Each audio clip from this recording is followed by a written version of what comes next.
And welcome into the Week 8 roster show with the Fantasy 4-Pack. I'm your host, Ian Power, joined as always by Matt Vitale and Frankie Santiago, breaking down the Week 8 waiver situation for you guys, giving you some trade targets to try and prep your team for the second half of the season as we start to build our squads for that playoff push.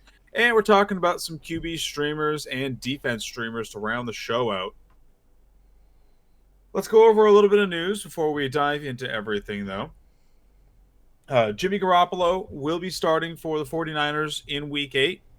It sounds like Trey Lance's knee still isn't ready to go, so he's getting another start out there.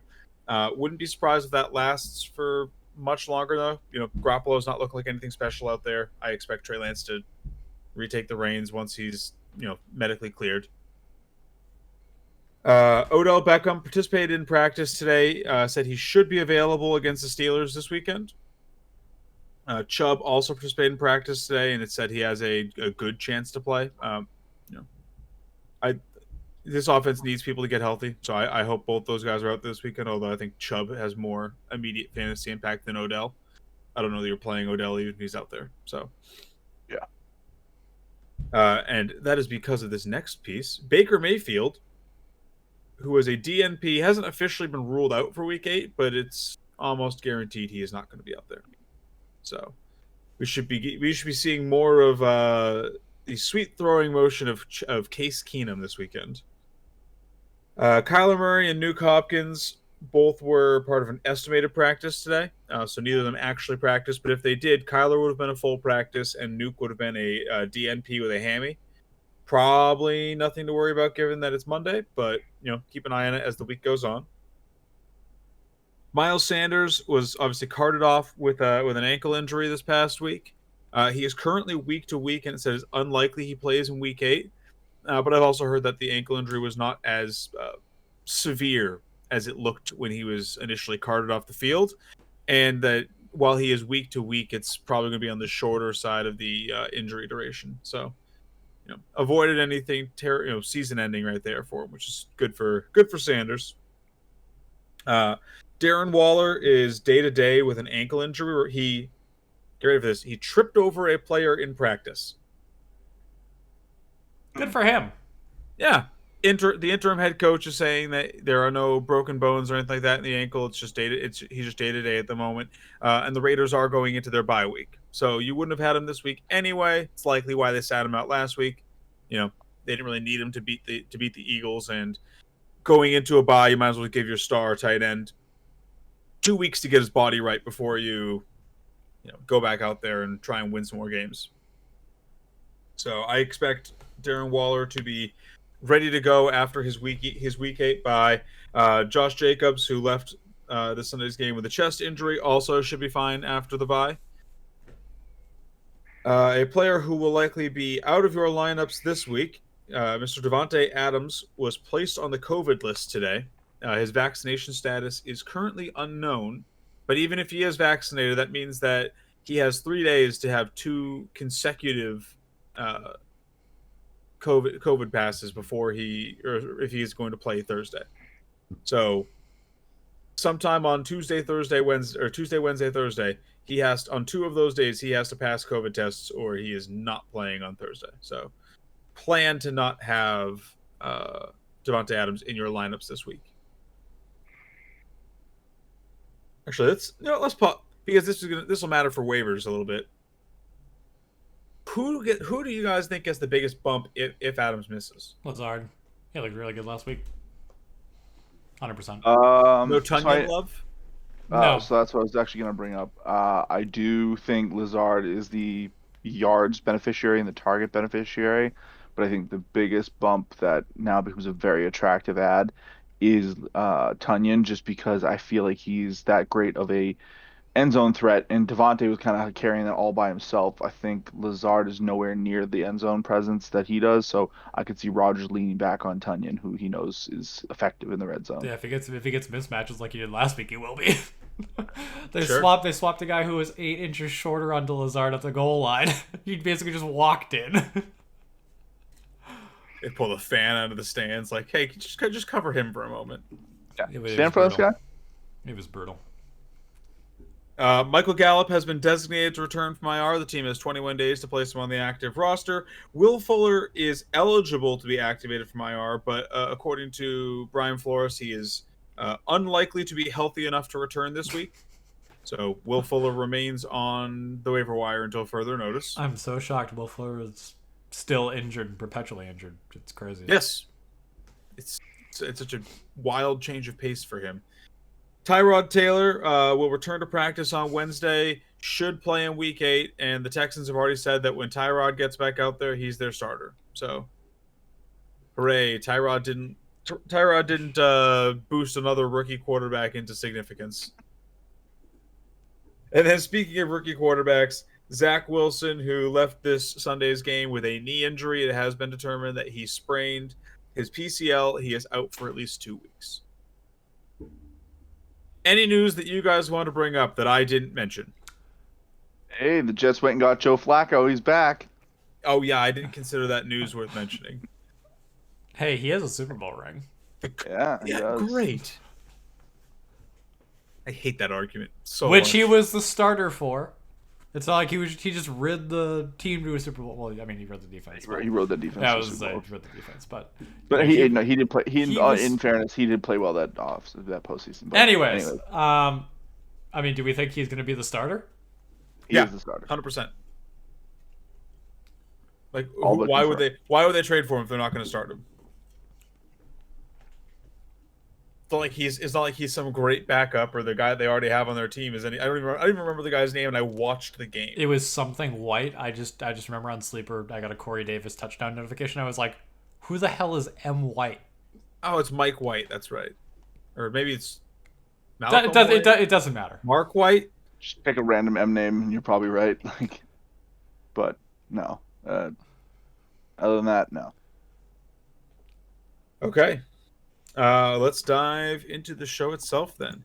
If you enjoy hearing our voices and seeing our smiling faces every week, 3 days a week, make sure to hit that subscribe button, ring the notification bell, so that way you get to know exactly when our new videos drop. And make sure you follow us on social media at the Fantasy 4-Pack, at the Fantasy 4P_Ian, at Senpai Koala, and at the Foon. That is the best place to ask us specific questions about your lineup, be it waiver ads, trades, start sits, anything of the like. We love hearing from you, and we look forward to giving our inputs on those topics. Let's dive into the show itself here. So we've got some trade fours and trade aways for you guys this week. In typical trade for trade away fashion, I'm going to kick it to you two, and I want to hear your opinions on: is this player an actual good trade for, or are we going to be leaving this guy on whoever's team they're currently on? Darrell Henderson is our first name up, coming off of a kind of a stinker of a week right here where he didn't do much in what should have been a smash spot for him against the Detroit Lions. Obviously a talented back. He's had some good weeks on a really good offense. What are you guys doing with Darrell Henderson? Are you moving aggressively to get him on your squad before he has a get-right game, or do you think this is indicative of how the Rams want to play football and it's just going to be throw, and Cooper Kupp's the guy you want? So if I could... All right, yeah. Go ahead, Brinky.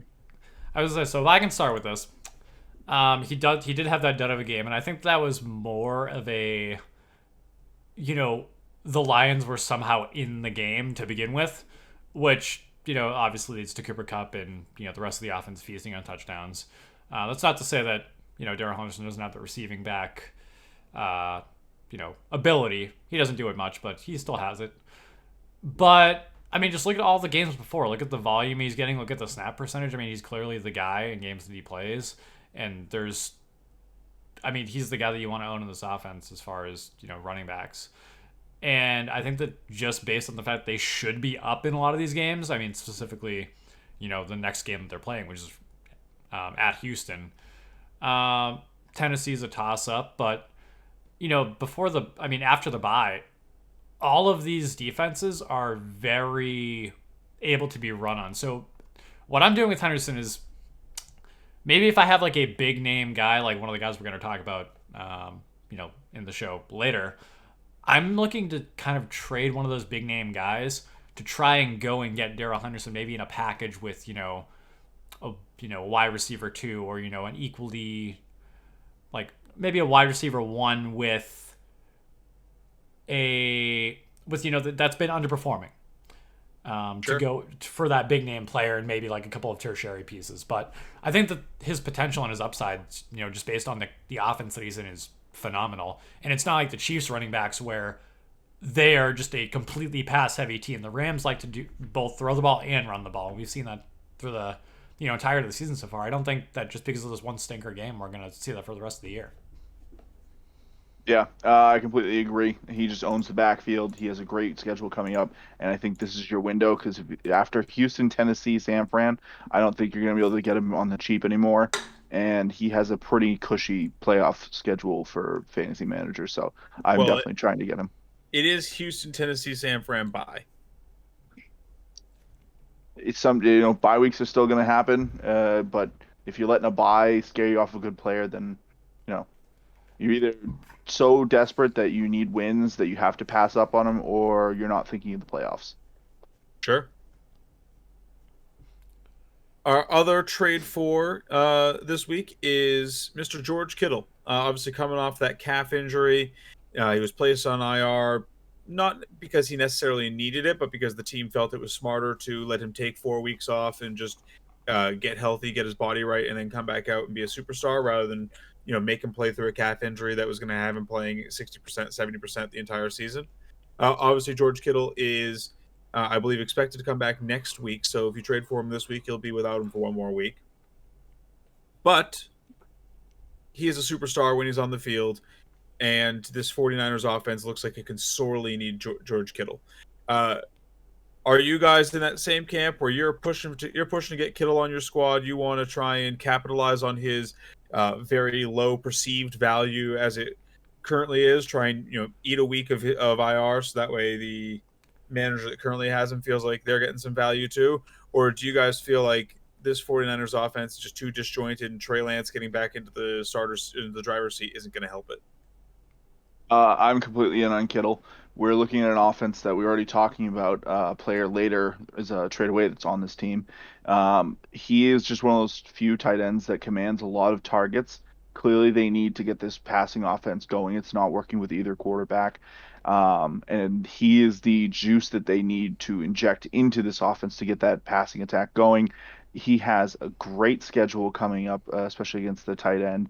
And when he comes back to Arizona, they're gonna need to throw because Arizona has, very fast-paced tempo. And I think if you let him touch the field before you try and trade for him, you're not going to be able to get him because he had an abysmal start to the season, especially for where you drafted him.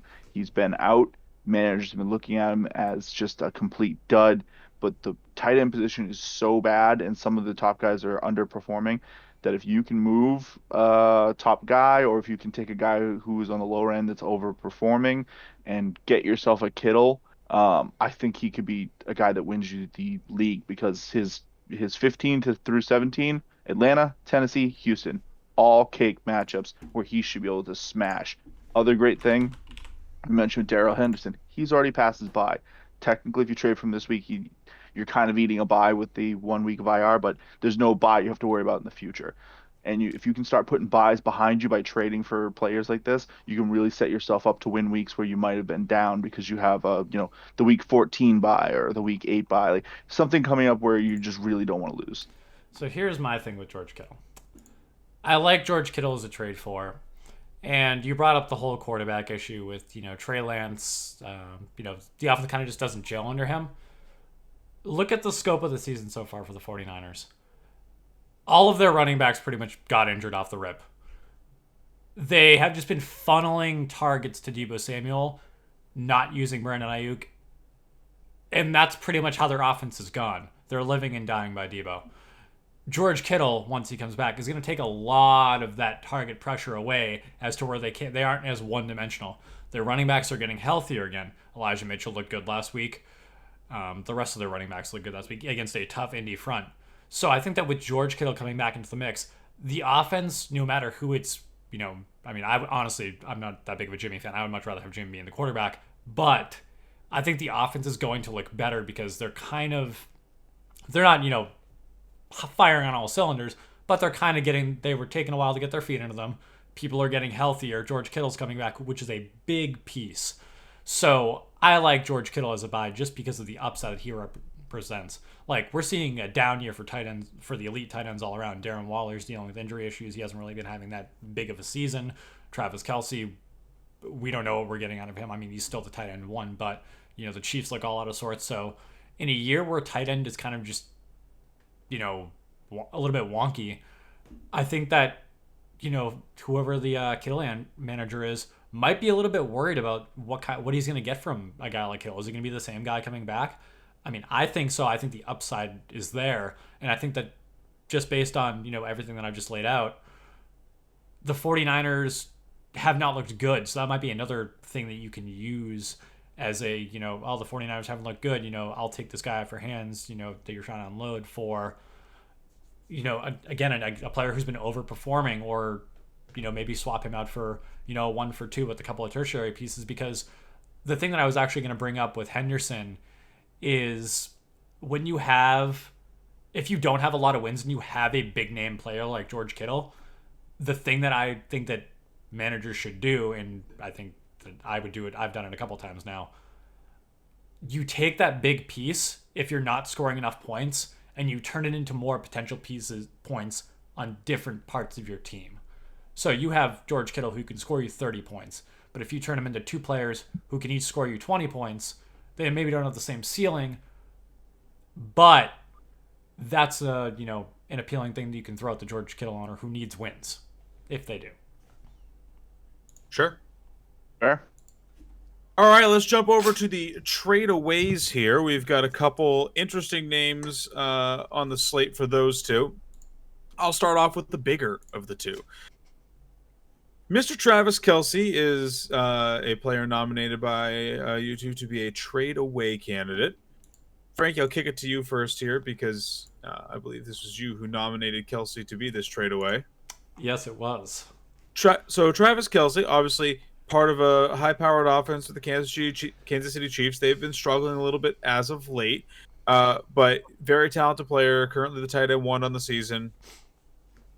Having a bit of a down year for him, but still having a pretty good year in half-point PPR, only 1 week under 10 points. So still a very reliable scorer in a team that needs to pass. Looking like he should be a key part of them moving forward. Also has a very green schedule moving forward. New York Giants, Green Bay, Las Vegas, Dallas, bye week, and then after the bye, he gets Las Vegas and the Chargers again in 14 and 15. So with this green schedule and a high-powered offense, why are you looking to move away from Kelce as opposed to keeping him or acquiring him? So here's the thing for me.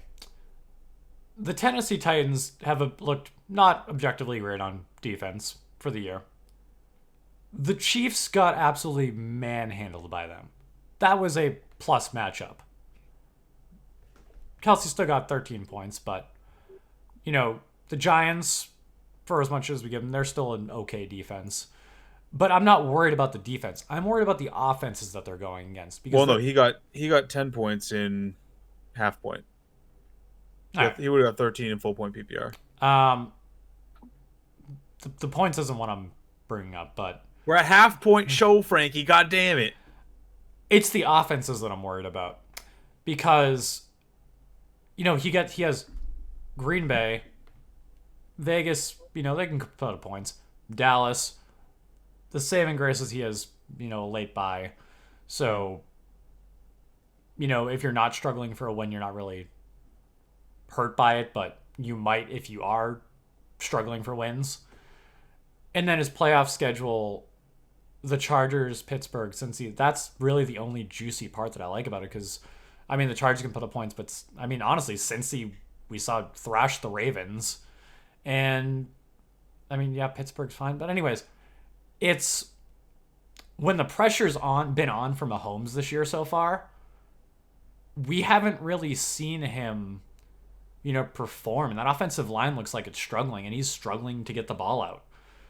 And, against these better offenses, he's going to need to be able to get the ball out and throw the ball. And, he's Patrick Mahomes. He's a wizard. But, I don't know, that Tennessee game kind of opened my eyes to, what this Chiefs offense. I mean, they're trending towards. I'm not saying they're going to just completely plummet, but I don't think that Kelsey's ceiling is the same as we're used to seeing.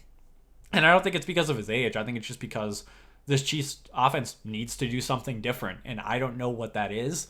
But I don't think it's just funneling the ball to Kelce and Tyreek Hill because that's clearly not working. And this is one of those players I was talking about with the George Kittle thing, where if I can move Kelce for Kittle and you know honestly maybe Henderson, maybe not one for two, but throw a couple of tertiary pieces around him. I mean, I'll trade him away to get a guy who's got almost the same ceiling and upside.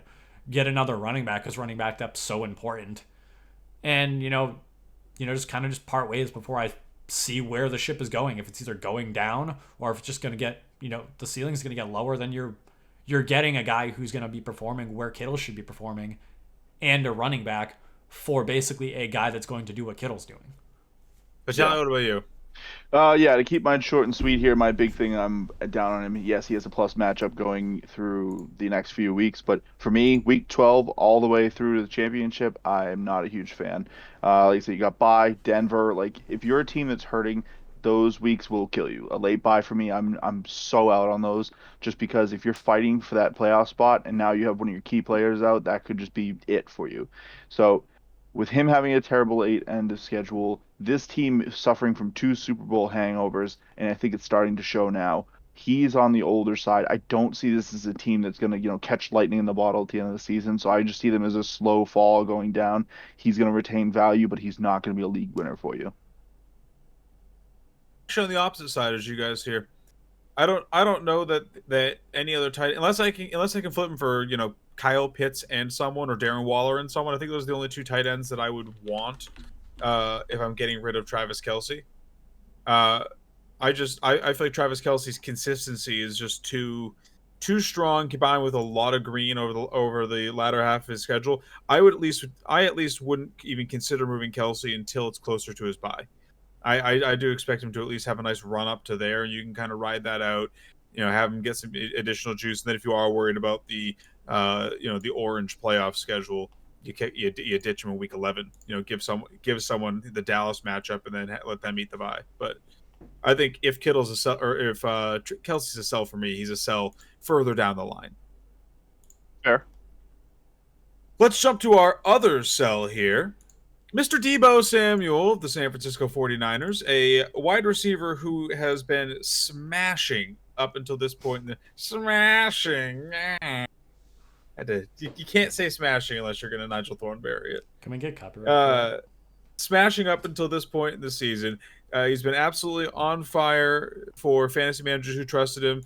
And I think he's a pretty bold trade away because of that. He's obviously, in actual football terms, he doesn't, with how heavily they're using him, it doesn't look like it's actually working for their offense. It looks like defense are starting to figure out that's the only place they go to, and if they just camp around him, they get free picks. So Deebo still gets his, but the team doesn't benefit from it. I do think that could end up working against him, but in the meantime, he is still performing week in, week out. And if Kyle Shanahan ends up not being the coach that we all think he is, if he just keeps forcing the ball to Deebo for the rest of the year, this is a player who could be a high performing wide receiver on a bad team. So with how he's performed so far and the outlook for the rest of the season, why are you guys saying trade away Deebo?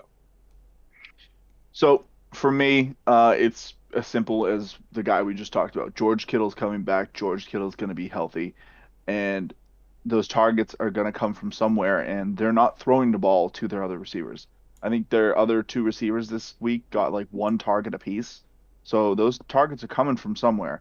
And the most likely person to receive the down tick is going to be Deebo. On top of that, Deebo is a known injury risk. The first 2 years of his career that we all love Deebo. We saw this talent, but he just couldn't make it through a full season.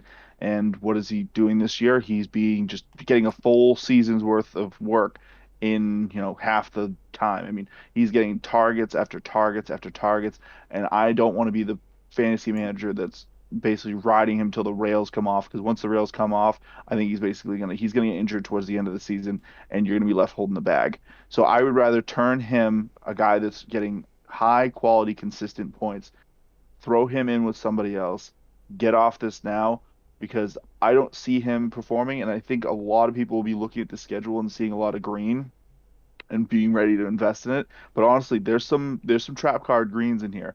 The Rams in Week 10 are considered a very green matchup. I'm pretty sure he's going to draw Jalen Ramsey, and we know how well he can blanket top receivers, and I don't think Deebo is better than some of the best receivers in this league. Um, they get Tennessee, who has, I mean, they just shut out the Chiefs. Granted, most of the game, there's a good chunk of the game without Pat Mahomes, but still, that's a testament. Like, there are quality matchups in there that are being flagged as green because we're 7 weeks in, which is a good chunk, but it's not a full season. So we have defenses that might be getting exploited by just having a lot of high-powered offenses going against them, like the Rams, who had to play Dallas, Tampa Bay, other teams like that. But for me, basically, it's just this is a running team that is basically using one target, and I think that primary target's going to shift to Kittle once they know he's fully healthy. I mean, my points are basically just going to be that everything I said about George Kittle, the offense is getting their legs under them. They're not just going to need to funnel the ball to Deebo anymore. I don't think that he keeps up this pace as far as what his targets are doing. I mean his yards after the catch have always been good. He's always been that speedster who's going to just take the ball, across the middle of the field for like 40 yards. So I think that we're still going to get those plays. I don't think that we're going to get, the multiple, 100-yard games within the first 5 weeks. I think that Kittle's going to take a lot of that volume off of him. Okay, fair enough. That'll do it for our trade fours and trade aways. Obviously, if you have any specific trade for or trade away questions, or specific trades that you're thinking about accepting, thinking about sending out that you want to get our opinions on, make sure to send us those on Twitter, as well as a screenshot of your team, because knowing what the rest of your roster helps and when you're trying to give holistic trade advice. But I think it's time to dive into the waiver slate itself. Top waiver claim of the week is Kenny Gainwell for you guys, right? Yes. Is there anyone else that you want to mention that isn't Mr. Gainwell as the top ad for fantasy managers? No, when a guy gets elevated to the RB1 of his team that was already getting a lot of looks, you just have to go with him just because even if it's a short lived. We saw Khalil Herbert do it. You got to go grab the guys that are now the RB1. He's actually looked really good too. Yeah, I mean he's been the receiving back for Philadelphia, which is surprising because Miles Sanders is always kind of regarded as a pretty good pass catcher. Oh no, I meant Khalil Herbert. Oh yeah, yes. Khalil Herbert has looked excellent. What are we spending on Kenny Gainwell?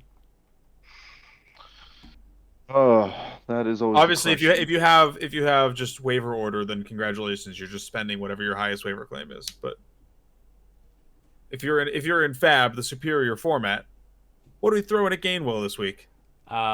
Depending what the rest of my running back room looks like, I would say based on his schedule and what I think he could do over the next couple of weeks, I would say 15, 20.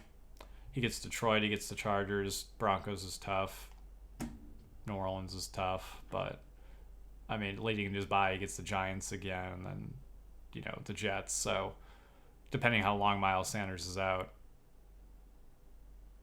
I mean, if it's short term or long term, I'm liking it. So yeah. Miles Sanders is currently week to week, which means he's probably not out for just this week. Yeah, so I mean, just based on those first two matchups alone, Detroit and the Chargers, I mean, I really like Gainwell short term. So for me, I'm gonna go, if I'm not running back light, I'm gonna go 10%. Just because I do like him, but he is not a smash pick by any means, just because he is in a great position to perform, but Boston Scott's still there, and we saw him split, so his overall carries saw a small uptick, but not a major one. The big benefactor was his snap count. if I'm RB light, I might go up to 20% just because if you really need a running back, you're going to get a great play next week, and that could be all you need to maybe get a guy healthy back in your lineup. Um, for a manager that's either missing a guy on a bye or missing a guy that's still coming back from injury, he could be a really good spot start in week 8. I feel like we made a lot of these points for Khalil Herbert, and then Damian Williams just got COVID. We were just like, yeah, we'll wait for, Herbert to just clear waivers. We couldn't see that coming. It's like all of those points we made for Khalil Herbert. Yeah, but Damian Williams doesn't get COVID, Khalil Herbert probably doesn't end up getting the opportunity he gets because he doesn't have those extra weeks. We also didn't think Khalil Herbert was going to be the guy either. Yeah, like I said, that one's at least a situation where it was like, this is a rookie, and rookie running backs, I'll go ahead and grab them when they might have a chance, just because the team doesn't exactly know what they have yet. So I think Gainwell is also a rookie. Yeah, but I was just talking about at least that situation, why I thought he was that. But Gainwell, like I said, I like him. It's 10% if you don't need running backs as much, and 20% if you really need them. Yeah, I'm of the opinion this week that, especially for a guy like Gainwell, where he's going to have multi-week startability for you, and then because Sanders has had a little bit of injury trouble as far as staying on the field goes over a short career so far, it really wouldn't surprise me if Gainwell becomes useful again, or if Gainwell looks good over these 2 weeks, if he ends up taking a lot of the role from Sanders, if they end up into more of a true timeshare. So I'm comfortable throwing, especially because we're not dealing with full fab budgets anymore. Most people have spent a good chunk of their fab budget. I'm comfortable throwing the kitchen sink at this guy because it's week 8 and there's not that much left out there. If he's on your waiver wire, I'm of the opinion of you go out, you get him, you leave yourself like $6 or $7 so you can go pick up a defense or something if you need to in the playoffs. So you aren't just getting outbid by anybody with a single dollar to their name. But you spend what you need to go get this guy if you've still got some money left, because otherwise you're going to be one of those people taking fab to your grave. Garrett. Yes. It's and also this is kind of why I'm of this opinion, because unless you guys have anyone else, I don't have any other running backs that I really think are worth mentioning for waivers this week. Just because I'm looking at a league right now. If people did drop Latavius Murray, he might not be a bad, pickup if he clears waivers, or if he doesn't clear waivers, throw like $1 at him. Because for all the points I made a couple of weeks ago, he's the touchdown guy in Baltimore, and that's never bad to have the touchdown guy as like a stash on your bench if you need it for a bye, or if you just need a flex for an emergency 1 week. Sure. Wide receiver, I think. Go ahead. I was just say, there's really nothing out there. Wide receiver, I think, is a much more interesting spot this week. Obviously, Allen Lazard should be at the top of everyone's wide receiver pickups for this week. No Davante Adams on Thursday means that Allen Lazard is going to be elevated into immediate wide receiver 2 relevancy in this matchup. And honestly, with what we've seen Lazard do, and with how susceptible to the pass the Cardinals are, this could be a massive week for Lazard.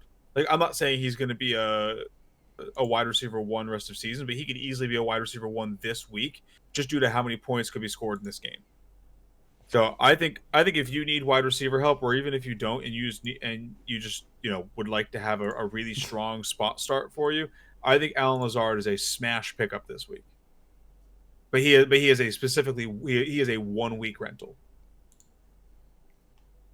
Is he on top of you guys' waiver wire, or do you guys have someone else? As far as like guys that are going to be getting that like heavy volume short term work, he's probably the guy up there for me with Gainwell as far as like my top 2 ads for the week, especially based on the matchup he's drawn in this.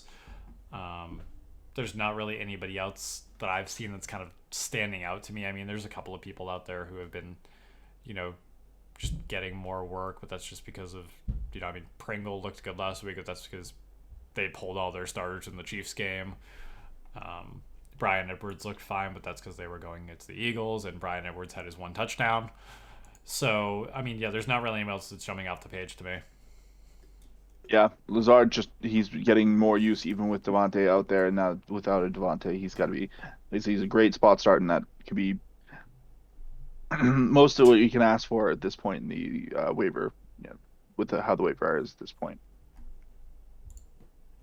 Some other interesting waiver ads for this week at the wide receiver position. Dante Pettis has been getting some looks in that Giants system. Honestly, he doesn't look terrible out there. Those wide receivers are all hurt for the most part. Could see that continuing.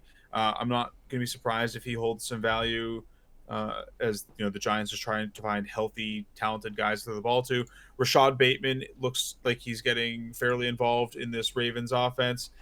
Still available in over 80% of leagues. So I'm interested in Rashad Bateman. Christian Kirk, maybe. He's a fringe guy for me just because I think that Cardinals pass catching room is getting a little crowded over there. Are any of those guys people that you're targeting, or are there any other people on this wide receiver slate that you guys are looking at? Not really for me now. I will go with Bateman, just because I think he is a sneaky ad for most teams because of the fact that the Ravens are going into their bye. If he wasn't picked up, I could see teams passing on him because, adding players now while they're on a bye, you might not have the space for it, and you're looking more for players you can either plug in or have value right now. Bateman is being used. He's got downfield. He's, got big catch potential. And like I said, we're seeing that the Ravens are moving away from the run because of how injured they are at that position and having to use the pass frequently. And I think he doesn't need a lot to pay off. So for me, it's Bateman is the number 2. Okay. Jumping over to the tight end position, there is no one this week. Hope you already have your tight end. It sounds like a cop out, but like realistically, there is no. I mean, specifically, if I at have, least in my mind, there are no specifically available tight ends. if I have to offer somebody, Dawson Knox might be a pickup and stash. Yeah, sure, but like Dawson Knox is rostered in a lot of leagues. Out of guys who are commonly available, there's not really anyone I care about. I mean, just to put him out there and put people on the radar, especially with Devontae out, Robert Tonyan, he's at 54%. So there's a chance he's out there in your sleeper leagues, and it could be even less in other ones. I feel like he's just a guy that has to, especially with Devontae most likely being out, he has to be owned in like 80% of leagues. Should I take that back? There is one guy I care about, and that is Mr. Mo Alley-Cox. Back-to-back weeks with touchdowns. His next 3 weeks are Tennessee, New York, Jacksonville. Like, I think he's got a good upcoming schedule. He should be available in your leagues if you need a tight end. If Darren Waller's on a bye this week, I think going out and grabbing Mo Alley-Cox is not the worst idea in the world because he's just a good bet to get a touchdown. Yep. Let's move over to the quarterback streamers that we've got for this week to start rounding this show out. Quarterback streamers that we are looking at: Daniel Dimes at 34% and Carson Wentz at 41%. This is a pretty rough week for QB streamers, so hopefully you just have a guy that you can plug and play because there's not a lot that's actually available this week. You can roll the dice on Trevor Lawrence if you want. He is available in 51 or 49% of leagues, so just about 50%, but he's got a kind of sketchy matchup. Yeah. And then for our defenses, we're looking at Bengals at Jets for 12%. We're in unanimous agreement here. They're our top streaming defense of the week, right? Yes. The Bengals get Joe Flacco, who was just traded to this putrid Jets team. Yeah, it's hard to do better than that for streaming defense. And then we also have Pittsburgh versus Cleveland at 44%. Cleveland is playing the almost all backup squad, so that should be easy points for Pittsburgh. And the Broncos versus Washington with 51%. Broncos didn't look great last week, but Washington's not a good team. So that'll do it for us here for the roster show. If you have any specific questions, as I've said, reach out to us on Twitter, comment on the video down below. And keep an eye out for the Countdown show later this week as we start breaking down this tricky Week 8 slate. Adios, guys.